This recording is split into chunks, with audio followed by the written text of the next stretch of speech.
നമസ്കാരം. ഞാൻ നിങ്ങളുടെ സ്വന്തം ശരവൺ മഹേശ്വർ. കൃഷ്ണശിലയായി എന്ന എൻ്റെ പരമ്പരയിലെ 250ാമത്തെ എപ്പിസോഡാണിത്.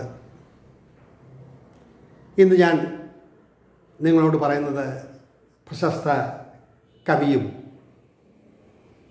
ചലച്ചിത്ര നടനും ഒക്കെയായ ശ്രീ ബാലചന്ദ്രൻ ചുള്ളിക്കാടിനെ കുറിച്ചിട്ടാണ്.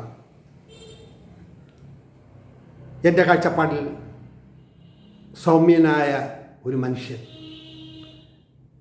അതിലുപരി സ്നേഹവും പെരുമാറ്റവും കൊണ്ട് നല്ല രീതിയിൽ മുന്നോട്ട് പോകുന്നൊരു വ്യക്തി, അതാണ് ശ്രീ ബാലചന്ദ്രൻ ചുള്ളിക്കാട്. എൻ്റെ ഓർമ്മ ശരിയാണെങ്കിൽ അദ്ദേഹം വീക്ഷണത്തിൽ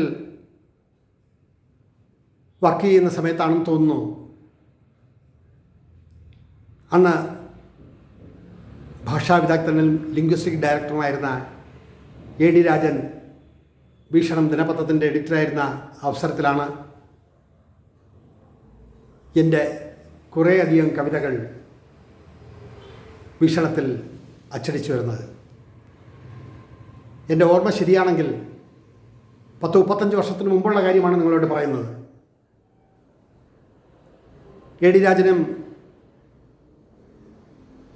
എൻ്റെ ഒരു കവിതയെക്കുറിച്ചിട്ട് പറയുകയുണ്ടായി. അത് നമ്മുടെ ബാലചന്ദ്രൻ ചുള്ളിക്കാട് വായിച്ചതും പബ്ലിഷ് ചെയ്യാൻ കൊള്ളാമെന്ന് പറഞ്ഞതുമൊക്കെയാണ് കേട്ടോ എന്ന് ഫോണിലൂടെ എന്നോട് പറയുകയുണ്ടായി. കവിത പ്രസിദ്ധീകരിച്ചതുകൊണ്ടോ അല്ലെങ്കിൽ കവിത കൊള്ളാം എന്ന് പറഞ്ഞതുകൊണ്ടോ അല്ല, മറിച്ച് ചുള്ളിക്കാടിൻ്റെ കവിതകൾക്ക് പ്രത്യേകിച്ചൊരു താളമുണ്ട്.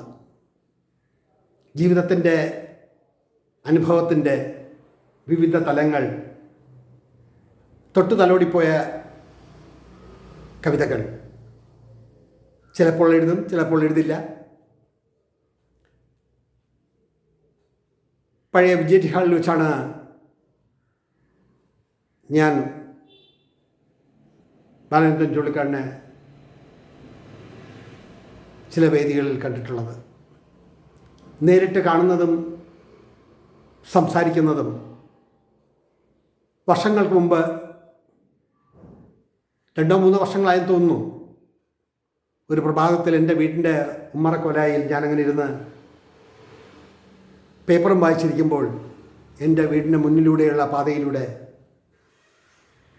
ബാലചന്ദ്രൻ ചുള്ളിക്കാട് നടന്നു പോകുന്നു. പെട്ടെന്ന് ഉടുപ്പൊക്കെ എടുത്തിട്ട് അദ്ദേഹത്തെ കാണാനും വീട്ടിലോട്ട് ക്ഷണിക്കാനുമൊക്കെയായി ഞാൻ ഇറങ്ങിച്ചെല്ലുമ്പോഴത്തേക്കും അദ്ദേഹം കുഞ്ചരവള ദേവീക്ഷേത്രവും കഴിഞ്ഞ് കുറേ കൂടെ മുന്നിലെത്തിയിരിക്കുന്നു. ഓടിക്ക് തച്ച് ഞാൻ ബാലചന്ദ്രൻ്റെ അടുത്ത് ചെന്ന് പറഞ്ഞു, ബാലചന്ദ്രൻ, ഞാൻ ശരവൺ മഹേശ്വറാണ്, ഓർമ്മയുണ്ടോ? ഓർമ്മയിൽ തെളിയുന്നില്ലല്ലോ. ഞാൻ പ്രവീക്ഷണത്തിലൊക്കെ വർക്ക് ചെയ്തെന്നാണ് അറിവ്. പിന്നെ ഞാൻ 1-2 കത്തുകളൊക്കെ അയച്ചിരുന്നു. ബാലചന്ദ്രൻ അതിന് റിപ്ലൈ ചെയ്തില്ല. ചിദംബര സ്മരണകൾ എന്ന ഗ്രന്ഥം സാധാരണ എത്ര ബൃഹത്തായ സൃഷ്ടികളാണെങ്കിലും ഒന്നിൽ കൂടുതൽ തവണ വായിക്കാറില്ല, അതാണ് സത്യം. പക്ഷേ ചിദംബര സ്മരണകൾ എന്ന ബാലചന്ദ്രൻ്റെ ആ സൃഷ്ടി ഞാൻ 6-7 തവണ വായിക്കുകയുണ്ടായി. നിരവധി അവാർഡുകൾ കിട്ടേണ്ട ഒരു സൃഷ്ടിയാണെന്ന് എനിക്ക് തോന്നി, മറ്റുള്ളവരുടെ തോന്നലല്ല, എനിക്ക് തോന്നി. അന്ന് മുതലേ ബാലചന്ദ്രനെ കണ്ട് നേരിട്ടൊന്ന് സംസാരിക്കണം തോന്നി. എൻ്റെ വീട് ഇവിടെ അടുത്താണ്, വരുന്നോ? വന്ന് കുറച്ച് നേരം സംസാരിച്ച് കോഫിയൊക്കെ കുടിച്ചിട്ട് പോകാം. നീല ജീൻസും നീല ഷർട്ട് ഇൻ ചെയ്ത് കാലിൽ ഒരു സാദാ ചെരുപ്പുമിട്ട് നടന്നു പോകുന്ന ബാലചന്ദ്രനെ അധികം ആരും ശ്രദ്ധിച്ചില്ല എന്ന് തോന്നുന്നു. ഞാൻ വളരെ നിർബന്ധിച്ചു. വീട്ടിൽ കയറി നമുക്കൊന്ന് സംസാരിച്ചിട്ടൊക്കെ പോകാം, എത്ര കാലമായി ഞാൻ വിചാരിക്കുന്നു ബാലചന്ദ്രനോടൊന്ന് സംസാരിക്കണമെന്ന്. അപ്പോൾ വളരെ വിനയത്തോടെ വളരെ വിനയാന്വിതനായി എന്നോട് പറഞ്ഞു, ഞാൻ ഇനിയൊരു അവസരത്തിൽ വരാം ശരവണ. ശരവണൻ്റെ ഒന്ന് രണ്ട് കവിതകൾ ഞാനിങ്ങനെ ഓർക്കുന്നു വീക്ഷണത്തിൽ വന്നതും എന്നോട് Shri A D Rajan sir നിങ്ങളെപ്പറ്റി പറഞ്ഞതുമൊക്കെ. പച്ചമനുഷ്യൻ്റെ ഭാഷയിൽ കുറേ കവിതകൾ എന്ന് പറഞ്ഞിട്ട് നിങ്ങളുടെ ആദ്യകാല പുസ്തകങ്ങളുടെ ഒരു പുസ്തക റിവ്യൂ ഒരു 1/2 പേജോളം വലിപ്പത്തിൽ വീക്ഷണത്തിന് മുമ്പ് വന്നത് ഞാനിന്ന് ഓർക്കുന്നു. കാലത്തിൻ്റെ പിരിമുറുക്കവും കാലത്തിൻ്റെ മാറ്റങ്ങളുമൊക്കെ ഉണ്ടല്ലോ.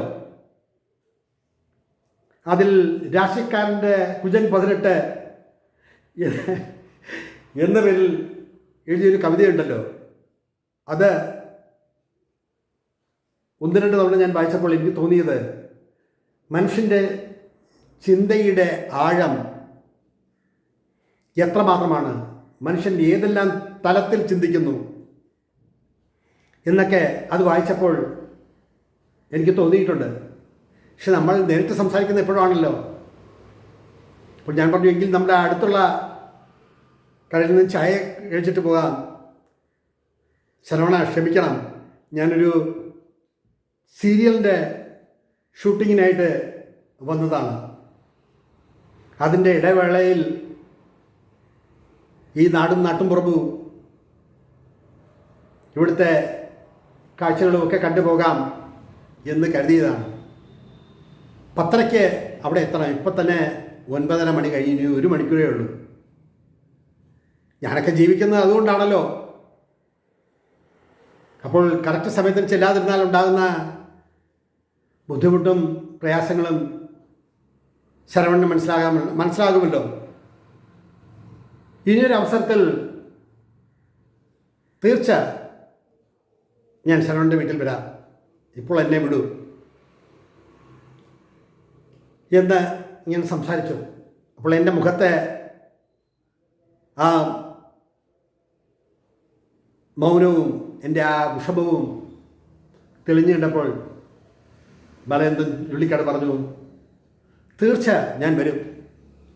പക്ഷെ ആ ചിദംബര സ്മരണ ഇത്ര ഗംഭീരമാണ് എന്ന് പറയുന്നത് നിങ്ങളാണ് ആദ്യം. അതിൻ്റെ പേരിൽ ചില പ്രശ്നങ്ങളൊക്കെ, കേസും ചില പ്രശ്നങ്ങളൊക്കെ ഉണ്ടായി. ഞാൻ പറഞ്ഞു, അതിൽ ആ സൃഷ്ടിയോട് അഗാധമായി അല്ലെങ്കിൽ അതിനെ ഭയങ്കരമായി കാണുകയല്ല. അതിലെ ആദ്യകാല അനുഭവങ്ങൾ, അവിടെ പോയപ്പോഴുണ്ടായ, അമേരിക്കയിൽ പോയപ്പോഴുണ്ടായതും മറ്റുമായിട്ടുള്ള നിങ്ങളുടെ വിചാരങ്ങളും തോന്നലുകളും ചിന്തകളും അനുഭവങ്ങളും എല്ലാം അതിൽ എഴുതപ്പെട്ടപ്പോൾ അതിനൊരു ജീവനുള്ളതുപോലെ എനിക്ക് തോന്നി. ഒരു എഴുത്തുകാരൻ്റെ മറ്റൊരു എഴുത്തുകാരൻ്റെ സൃഷ്ടികൾ വളരെ ആഴത്തിൽ ഉൾക്കൊള്ളാൻ കഴിയുമല്ലോ ബാലേന്ദ്രൻ എന്ന് പറഞ്ഞപ്പോൾ ഒന്ന് ചിരിച്ചു. ആ സൃഷ്ടി എനിക്കുണ്ടാക്കിയ തലവേദന ചില്ലറയൊന്നുമല്ല ശ്രവണ. ഇത്രയെല്ലാം സംസാരിച്ചിട്ട് പറഞ്ഞു, ഞങ്ങളവിടെ വഴിയിൽ നിന്നാണ് സംസാരിക്കുന്നത്. ഞാൻ കൈലിയും ഒരു ഷർട്ടും മാത്രമേ ഇട്ടിട്ടുള്ളൂ. ഇങ്ങനൊരു വേഷത്തിൽ അവിടെ ആരും കണ്ടിട്ടില്ല. എന്ന് വെച്ചാൽ വീട്ടിൽ നിന്ന് ഇറങ്ങി ഓടിയതാണല്ലോ. അത്രയൊക്കെ സംസാരിച്ച് അദ്ദേഹം നടന്നു പോകുമ്പോൾ ഞാൻ അവിടെ തന്നെ നിൽക്കുകയാണ്. ഞാൻ പറഞ്ഞു, ഞാൻ കൊണ്ടുവിടാം, ഓട്ടോ പിടിച്ചു കൊണ്ടുവരാൻ. ഹേയ് വേണ്ട ശ്രവണ, ഞാൻ ഈ ഭാഗമെല്ലാം ഒന്ന് നടന്ന് കാണാനും എവിടെയെങ്കിലും എന്തെങ്കിലും അനുഭവങ്ങളുണ്ടായാൽ അത് തപ്പിത്തടഞ്ഞ് പിന്നീട് ഒരിക്കൽ കവിതയായോ കഥയായോ മറ്റോ മാറിയെങ്കിലോ എന്ന് അദ്ദേഹം പറഞ്ഞു. ഞാൻ നിങ്ങളുടെ ചില പുസ്തകങ്ങളൊക്കെ കണ്ടിട്ടുണ്ട്. അത് രാജൻ സാർ തന്നെയാണ്, എ ഡി രാജൻ തന്നതാണ്. എന്തായാലും ധാരാളം എഴുതൂ. ഞാനും എഴുതുന്നുണ്ട്. പക്ഷേ ഇപ്പോൾ ഞാൻ കൂടുതലും ജീവിക്കാനുള്ള തിരക്കത്തിലാണ്. കുറച്ച് സീരിയലുകളും കുറച്ച് സിനിമകളും ഒക്കെ ഉണ്ട്. അതിലൊക്കെ വർക്ക് ചെയ്യുമ്പോൾ മാന്യമായി മുന്നോട്ട് പോകാൻ കഴിയുമല്ലോ എന്ന് പറഞ്ഞ് എനിക്ക് കൈതന്ന് ആ ജംഗ്ഷൻ്റെ വളവിലൂടെ കടന്നു പോകുമ്പോൾ വീണ്ടും ഒരിക്കൽ കൂടി എന്നെ തിരിഞ്ഞു നോക്കി. ഞാൻ അവിടെ തന്നെ നിന്നു. അദ്ദേഹം പോയതും മനസ്സിൽ ദുഃഖത്തിൻ്റെ മഴത്തുള്ളികൾ വന്നു വീണതുപോലെ തോന്നി. അദ്ദേഹത്തെക്കുറിച്ച് ഒരു നല്ലൊരു ബ്രീഫ് ഞാനിതിൽ ചേർത്തിട്ടുണ്ട്. ഇനിയും ധാരാളം എഴുതട്ടെ. ഈ യുഗത്തിൽ ജീവിക്കുന്ന ഒരു നടനേക്കാൾ ഉപരി ഞാൻ സ്നേഹിക്കുന്നത് ഒരു കവി എന്ന നിലയ്ക്കാണ്. അദ്ദേഹത്തെക്കുറിച്ച് ചില ബ്രീഫുകൾ. ബാലചന്ദ്രൻ ചുള്ളിക്കാട് കവി, അഭിനേതാവ് എന്നീ നിലകളിൽ പ്രശസ്തൻ. 1957 ജൂലൈ 30 എറണാകുളം ജില്ലയിലെ പറവൂരിൽ ജനിച്ചു. ഇംഗ്ലീഷ് സാഹിത്യത്തിൽ ബിരുദം. 1987 കേരള സർക്കാർ സർവീസിൽ കയറി. ഒടുവിൽ അത് വേണ്ടെന്ന് വെച്ചു. 1997 സ്വീഡിഷ് സർക്കാരിൻ്റെ ക്ഷണപ്രകാരം അന്താരാഷ്ട്ര സാഹിത്യ സമ്മേളനത്തിൽ ഇന്ത്യൻ കവിതയെ പ്രതിനിധീകരിച്ചിട്ടുണ്ട്. 1998 അമേരിക്കയിലെ ഫൊക്കാന സാഹിത്യ സമ്മേളനത്തിൽ പങ്കെടുത്തു. 1999 ബുദ്ധമതം സ്വീകരിച്ചു. 1982 പുറത്തിറങ്ങിയ പോക്കുവെയിൽ എന്ന ചിത്രത്തിലാണ് അദ്ദേഹം ആദ്യമായി അഭിനയിക്കുന്നത്. 1987 മരിക്കുന്നില്ല ഞാൻ എന്ന സിനിമയിൽ നായകനായി. മികച്ച ഒരു എഴുത്തുകാരൻ കൂടിയാണ് അദ്ദേഹം. നിരവധി കവിതകളും നിരവധി പുസ്തകങ്ങളും പബ്ലിഷ് ചെയ്തിട്ടുണ്ട്. അദ്ദേഹത്തിന് ഇഷ്ടപ്പെട്ട, അദ്ദേഹം ഓർത്തെടുത്ത ഒരു കവിത, എൻ്റെ ഒരു കവിത വീക്ഷണം പത്രത്തിൽ വന്നത് 1985 സെപ്റ്റംബർ 15 ഞായറാഴ്ചയാണ്. ആ പത്രം 40 വർഷങ്ങൾക്ക് ശേഷവും യാതൊരുവിധ കേടുകൂടാതെ എൻ്റെ ഫയലിൽ ഞാൻ സൂക്ഷിച്ചിട്ടുണ്ട്. എല്ലാവരും ഇടുന്ന ഓട്ടോഗ്രാഫ്, എല്ലാവരും എഴുതുന്ന വാചകങ്ങൾ, എല്ലാവരുമായിട്ടുള്ള ഫോട്ടോകൾ, അങ്ങനെ ഒരു വിലപ്പെട്ട ഗ്രന്ഥങ്ങൾ, അങ്ങനെയുള്ളവരുടെ എഴുത്തുകളും ഫോട്ടോകളും ആ കാലവും അന്ന് വന്ന കവിതകളടങ്ങിയ പേപ്പർ കട്ടിങ്സും എല്ലാം ഒരു വലിയൊരു ഒന്നല്ല 8-10ഓളം ഫയലുകളിൽ നിറഞ്ഞിരിപ്പുണ്ട്. അന്ന് അദ്ദേഹത്തിനും ഇഷ്ടപ്പെട്ട 40 വർഷങ്ങൾക്ക് മുമ്പ് പ്രസിദ്ധീകരിച്ച ഒരു കവിത, അത് ഇവിടെ വായിച്ച് കേൾപ്പിക്കുന്നത് ഈ കാലഘട്ടത്തിന് അനുയോജ്യമായതുകൊണ്ടും ഒരു കവി എഴുതിയ കവിത വേറൊരു കവിക്ക് ഇഷ്ടപ്പെടുന്നതും അതേപ്പറ്റി മറ്റൊരു സാഹിത്യകാരൻ പറയുന്നതും ഒക്കെ എഴുത്തുകാരനെ സംബന്ധിച്ചിടത്തോളം വലിയൊരു അവാർഡ് കിട്ടിയതുപോലെയാണ്.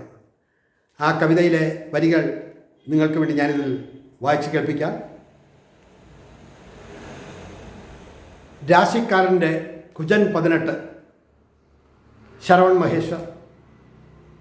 സുവർണകാലം കഴിഞ്ഞു, സുവർണയുഗം കഴിഞ്ഞു, മേഘം ചുവന്നു തുടുത്തു, രാശിക്കാരൻ രാശി നിരത്തി.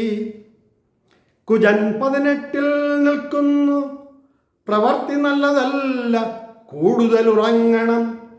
പ്രവർത്തിച്ചിരുന്നവൻ പ്രവർത്തി നിർത്തി, വിശ്വാസം മനസ്സിൻ്റെ നിഗൂഢതകൾ ഉണർത്തി. ഇന്നുവരെ ഞാൻ അധ്വാനിച്ചു, ഫലം വൈകിയെന്നാകിലും, തെക്കേലെ നീലി ചൊല്ലി കണിയാൻ ചെല്ലനെ കാണാൻ.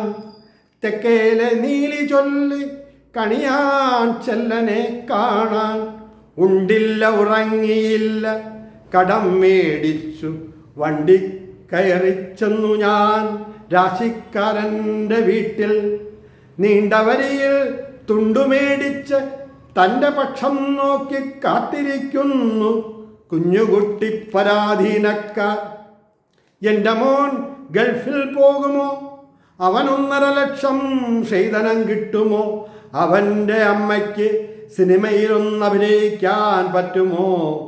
ഇത്തരം കാര്യങ്ങൾ നിരത്തി രഹസ്യമായി രാശിക്കാരൻ രാശി കൂട്ടിക്കുഴച്ചു നിരത്തി കണ്ണടച്ചു സ്വയം മന്ത്രിച്ചു. 15 അല്ല 25 പ്രതിഫലം തരണമേ എന്ന് കാര്യങ്ങൾ മൊഴിഞ്ഞു പടിപടിയായി.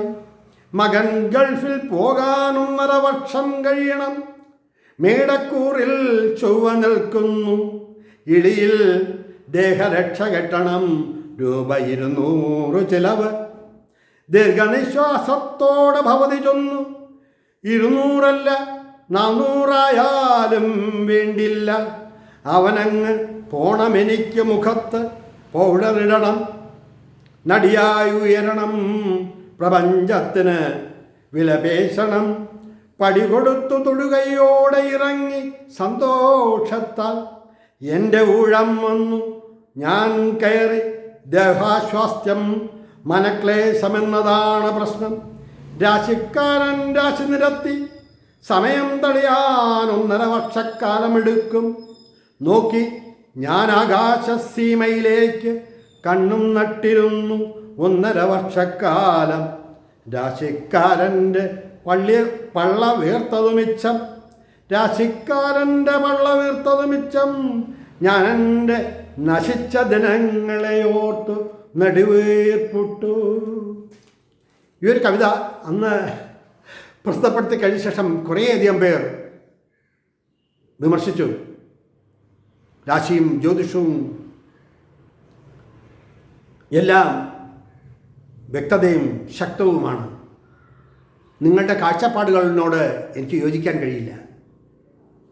ജീവിതത്തിൻ്റെ വസന്തകാലം, ചെറുപ്പത്തിൻ്റെ ഉള്ളൊഴുക്ക്, ജീവിതത്തെക്കുറിച്ച് പല രീതിയിലും പല കോണിലും ഇരുന്ന് ചിന്തിക്കുന്ന അവസരങ്ങൾ, ഒന്നും ആകാതെ പോകുന്ന നിമിഷങ്ങൾ, എന്താണ് രക്ഷപ്പെടാനൊരു വഴി, എന്താണ് ജീവിതം, എങ്ങനെ ജീവിക്കും, എന്നൊക്കെയുള്ള ചിന്തകൾ മനസ്സിൽ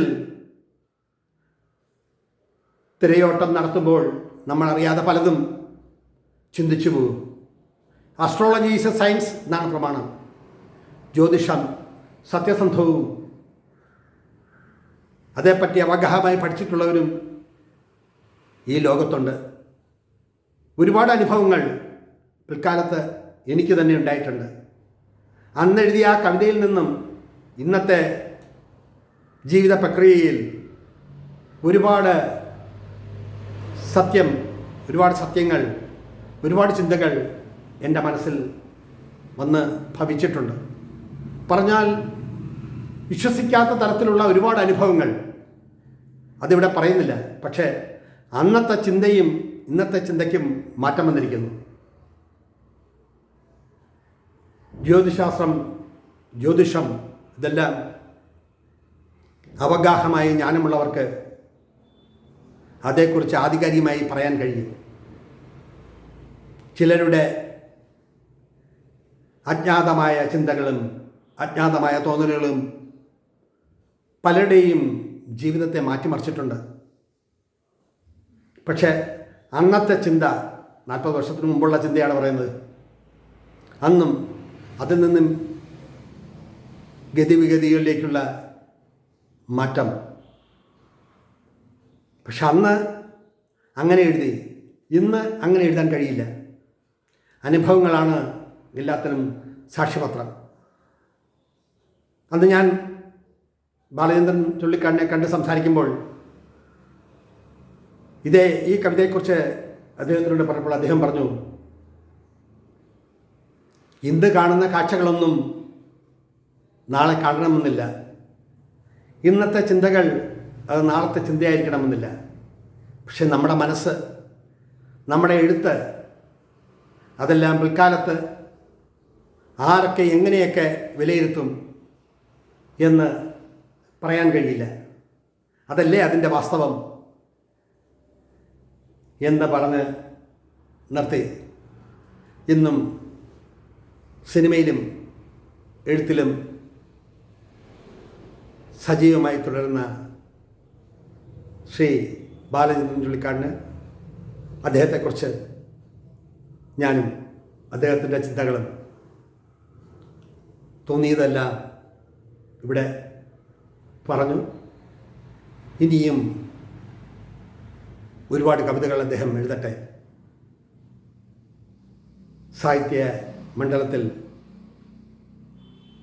ഒരു നല്ല നക്ഷത്രമായി വീണ്ടും വീണ്ടും തിളങ്ങട്ടെ എന്ന് പറഞ്ഞുകൊണ്ട് അദ്ദേഹത്തെക്കുറിച്ചിട്ടുള്ള എൻ്റെ വാക്കുകൾ ചുരുക്കട്ടെ. നന്ദി, നമസ്കാരം.